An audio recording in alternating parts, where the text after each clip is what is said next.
Bruce Lee जिन्होंने martial art को रेवोल्यूशनाइज्ड किया, बहुत अच्छे आर्टिस्ट रह चुके हैं, एक्टर रह चुके हैं और जिन्होंने एशियन मार्शल आर्ट को ग्लोबल सिनेमा तक पहुंचाया। लेकिन उनका ये सफ़र इतना इजी नहीं था, उनकी लाइफ में भी बहुत सारे बैरियर्स आए, हडल्स आए। लेकिन वो जो कि सबकी लाइफ में आते ही हैं, लेकिन उन्होंने उसको किस तरह से फेस किया, कैसे क्रॉस किया, उसके ऊपर ही बुक है जो कि उनकी बेटी शनन ने लिखी है। वो अपने पिता की बहुत ज़्यादा ऐसे कि तारीफ नहीं कर रही है कि वो बहुत महान थे या उन्होंने अपनी लाइफ को ऐसे किया, नहीं। वो एक्चुअल में उनकी लाइफ का वो हमें एसेंस दे रही हैं जो कि उन्होंने खुद भी अपनी लाइफ में बहुत अच्छे से इम्प्लीमेंट किया, जो कि बहुत इंपॉर्टेंट है हर किसी के लिए। क्योंकि जब हमारी लाइफ में एडवर्स सिचुएशंस होती हैं जो कि हमारे अकॉर्डिंग नहीं होती हैं, हम फाइट करने लगते हैं। सबसे पहले हम रेजिस्टेंस क्रिएट करते हैं। लेकिन वो कहते हैं कि जब आप रेजिस्टेंस क्रिएट करते हो या जब आप फाइट क्रिएट करते हो तो वो चीज़ें तो ऐसी सॉल्व नहीं होती बहुत जल्दी, लेकिन उसको टाइम और ज़्यादा लग जाता है और आप थक भी जाते हो और आप इमोशनल जो है वीक भी हो जाते हो, ड्रेन भी हो जाते हो। लेकिन चीज़ें जो है सही होने में और भी ज़्यादा टाइम लग जाता है। लेकिन be water my friend, water की तरह बनो। ये पूरी जो बुक है उसमें कुछ 4-5 अच्छे लेसन्स हैं जो कि हमें बताते हैं कि वाटर कैसा होता है, वो कैसे क्रॉस करता है सब चीज़ों को। तो ऐसे ही ब्रूसली ने भी वाटर को लेकर, क्योंकि ये उनकी फिलोसफी रह चुकी है, ब्रूसली का फेमस कोट था बी वाटर माई फ्रेंड। तो उन्होंने कैसे इस चीज़ों को सीखा, क्या वो उनकी अवधारणाएं थी, क्या वो वाटर से समझते थे और कैसे उन्होंने अपनी लाइफ में इम्प्लीमेंट किया और उनकी डॉटर ने इम्प्लीमेंट किया, तो वो सारी चीज़ें आज की हम बुक में देखते हैं। तो फर्स्ट लेसन जो है, जो पानी होता है उसको आप किसी भी शेप में डालो, ठीक है। अगर आप उसको एक बॉटल में डालते हो तो बॉटल की शेप ले लेता है, अगर आप उसे एक बीकर में डालते हो बीकर की शेप लेता है, अगर आप इसे कटोरी में डाल दोगे तो उसकी शेप ले लेगा। जिस भी आप मटेरियल के अंदर, जिस भी यूटेंसिल्स के अंदर, बर्तन के अंदर आप इसको डालेंगे वो वैसे ही शेप ले लेता है, राइट। मतलब उसको अडेप्ट कर लेता है, चाहे कैसे भी हो, कहीं पे भी हो, ठीक है। तो सेम ऐसे वो अपने फर्स्ट जो लेसन है हमें यही समझाते हैं कि हमें यहाँ पे पानी की तरह बनने की ज़रूरत होती है, क्योंकि सिचुएशंस सेम नहीं होती। कभी क्या है, कभी क्या है, कोई आपके सामने कौन सा शेप बनकर आएगा, कोई कैसी शेप बनकर आएगा, लेकिन आपको उस वहाँ पे उस सिचुएशन में अडेप्ट करना आना चाहिए। लेकिन इसका मतलब ये नहीं है कि हम अपनी वैल्यूज़ को साइड पे रख दें, ओके, और उनकी वैल्यूज़ जो है या जो हमसे वो चाहते हैं वैसा करने लग जाएं। इसका मतलब ये बिल्कुल नहीं है। अपनी वैल्यूज़ को नहीं छोड़ना है, लेकिन हमें जो है एक अनदर वो निकालना है, ट्रैक निकालना है। जैसे आपने देखा है कि रोक होती है ना, जब पानी आता है उसको आगे नहीं जाने देता, लेकिन पानी क्या करता है, वो रोक से लड़ने की कोशिश नहीं करता, वो साइड से अपना रास्ता बना लेता है, राइट।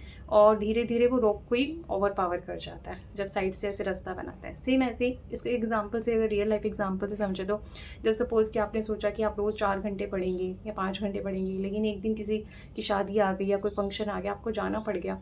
तो अब हु हा करने की बजाय हाय मेरा एक दिन रह गया या मैंने वो नहीं किया, तो आप नेक्स्ट डे जो है एक्स्ट्रा आवर पढ़ सकते हैं, आप जल्दी उठ सकते हैं। मीन्स कि आपने जो टाइम टेबल बनाया था उसको नेक्स्ट डे में एडजस्ट कर दिया, मतलब अडेप्ट कर दिया कि ठीक है अभी सिचुएशन थी। सेम ऐसे ही सो मैनी अदर थिंग्स जो भी हमारी लाइफ में आती हैं, तो हम जो है रेजिस्टेंस क्रिएट करते हैं, फाइट करते हैं। ये तो एक छोटा सा एग्जांपल था, ऐसी बड़ी चीज़ें भी होती हैं हमारी लाइफ में।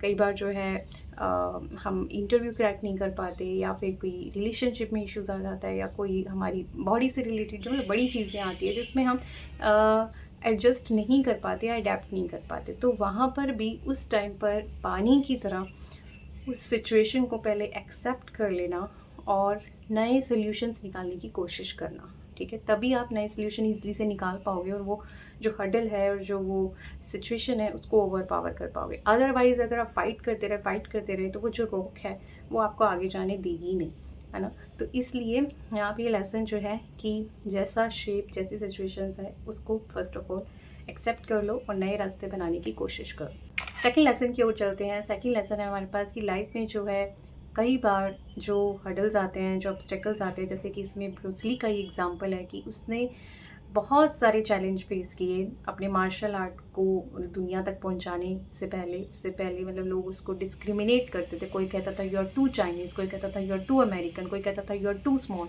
ओके। तो उसको रिजेक्ट कर दिया जाता था, बहुत सारे रिजेक्शन उसने फेस किए। उसके बाद उसने खुद का जो मार्शल आर्ट है उसको रिवोल्यूशनाइज्ड किया। लेकिन अगर वही लोग उनको पहली बार में चांस दे देते, ठीक है, तो वो इतना बड़ा शायद जो आज उनका नेम फेमस है वो नहीं होता, क्योंकि वो जो चीज़ें हैं, वो जो लोग हैं, उनका नाम शायद आगे आ जाता, ठीक है। तो कई बार जो ऑब्स्टेकल्स होते हैं ना, वो हमारे लिए वाव का काम करते हैं, मीन्स हमें बहुत आगे ले जाने के लिए होते हैं।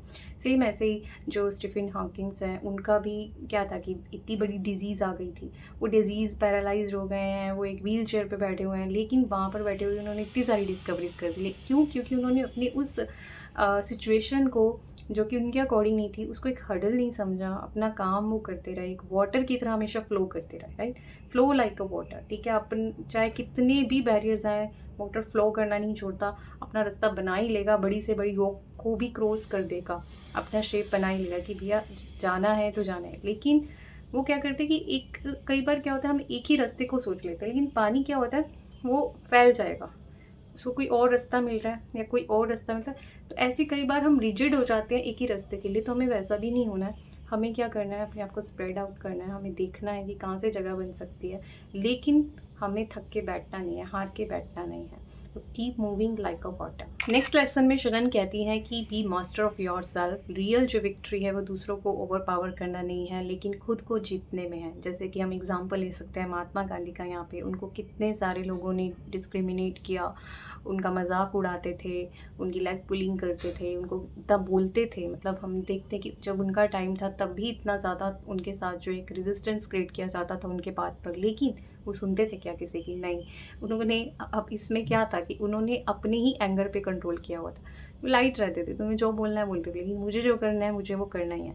तो उनकी ये सारी चीज़ों ने हमें एक राइट वे से, जो जैसे एक राम जी थे ना, वो एक क्या करते थे कि सत्य को साथ लेकर जीतते थे, असत्य का सहारा नहीं लेते थे। सेम महात्मा गांधी जी की भी यही फिलोसफी थी, वो सत्य पर चलते हुए, चाहे टाइम लगे मुझे कोई बात नहीं, लेकिन मैं इस अपनी जो वैल्यूज़ है उसको नहीं छोड़ूंगा, और उस पर चलते हुए जो है अपने आप को जो है, इस देश को जो है वो फ्रीडम दिलाऊंगा। और उन्होंने वही किया, और कितने लोगों ने उनके अगेंस्ट थे, लेकिन उन्होंने किसी को नहीं सुना, और अपने जो है गुस्सा भी नहीं किया कभी किसी पे, और जो है शाउट भी नहीं किया, और ऐसे भी नहीं कि कुछ गलत स्टेप्स लिए, नहीं। इट मीन्स वो सेल्फ उन्होंने अपने ऊपर मास्टरी कर रखी थी, अपने ही आप को जीत रखा था, अपने ही वाइजेस को जीत रखा था, जिसने पूरे देश को फ्रीडम दिला दी। ऐसे बहुत सारे एग्जाम्पल्स हैं जो ये बताते हैं कि self mastery is so important. नहीं तो कोई भी आके आपको कभी भी शेक कर सकता है, और जब कोई भी ऐसी, अगर आप दूसरों को ये पावर दे देते हैं कि कोई आपको आके शेक कर दे, तो फिर आप रियल में, एक्चुअली में कभी भी विन करते ही नहीं हैं, ठीक है? मैं बहुत बार एग्जांपल ये भी देती हूँ कि एक बड़ी गाड़ी में बैठकर भी इंसान जो है गुस्सा कर सकता है, उसे गुस्सा दिलाया जा सकता है, जो कि मैंने बहुत बार देखा है। लेकिन एक जिस जूस बनाने वाला पर्सन बहुत खुशी से जूस बना सकता है, और उसको कोई आगे कुछ भी कहते हैं और वो ईजिली से उसको इग्नोर कर सकता है, मतलब अपनी खुशी को गायब नहीं होने दे रहा। लेकिन कोई अमीर आदमी को, चाहे करोड़पति है, अगर उसका सेल्फ कंट्रोल नहीं है, अब ये उल्टा भी हो सकता है, it is just an example, कि बाहरी चीज़ें या फिर बाहर की जो स्ट्रेंथ है दैट डजेंट मैटर, लेकिन रियल जो स्ट्रेंथ है वो मैटर करती है आपकी इनर स्ट्रेंथ, कि आपका अपने आप पे कितना कंट्रोल है, और लाइफ में ये सेल्फ कंट्रोल होना बहुत ज़रूरी है। नेक्स्ट लेसन है हमारे पास एक्सेप्ट चेंज। कई बार पास्ट में हमारे पास ऐसा होता है, हमारे साथ ऐसा होता है कि हम उसे एक्सेप्ट नहीं कर पाते, क्योंकि हमने बहुत मेहनत की होती है। तो या फिर चाहे वो रिलेशनशिप है, चाहे हमारा कोई एग्ज़ाम है, चाहे इंटरव्यू है, या चाहे आप अपनी बॉडी से लेकर ले लो कि हमने बहुत अपना ध्यान रखा, लेकिन फिर भी ये चीज़ हमारे साथ होगी, ये डिज़ीज़ आ गई या फिर ये सिचुएशन आ गई। तो इसमें हम एग्ज़ाम्पल ले सकते हैं नेल्सन मंडेला का, जो कि 27 ईयर्स तक जेल के अंदर है, ओके? और उनके साथ कितना ज़्यादा डिस्क्रिमिनेशन हुआ हम जानते हैं। अगर वो उसे होल्ड करके रखते अपने पास्ट को, तो क्या वो जो उनका डिवाइडेड नेशन था उसको यूनाइट कर सकते थे? कभी नहीं। उन्होंने क्या चूज़ किया? उसे एक्सेप्ट किया और फॉरगिव कर दिया, और उन्होंने अपनी वो जो एनर्जी थी उसको उस पास्ट में नहीं लगाया, उन्होंने अपनी उस एनर्जी को राइट जगह, यानी कि फ्यूचर या प्रेजेंट के अंदर लगाया। जब आप फॉरगिव कर देते हो या एक्सेप्ट कर देते हो कि जो भी हुआ, चाहे कितना भी वेस्ट हुआ, चाहे कितना भी गलत हुआ पास्ट में, लेकिन फुल स्टॉप, उसके बारे में आप सोच ही नहीं रहे हैं, तब आप अपनी ऊर्जा को रीडायरेक्ट कर सकते हो, सही जगह लगा सकते हो। अदरवाइज जब आप पास्ट में जा रहे हो और उसके बारे में सोच रहे हो, तो आप कहीं ना कहीं अपनी एनर्जी को ड्रेन करते ही करते हो। ये लेसन सिखाता है कि फाइट नहीं करना, ठीक है, अपने पास्ट के साथ, उसे एक्सेप्ट करना है और आगे बढ़ना है।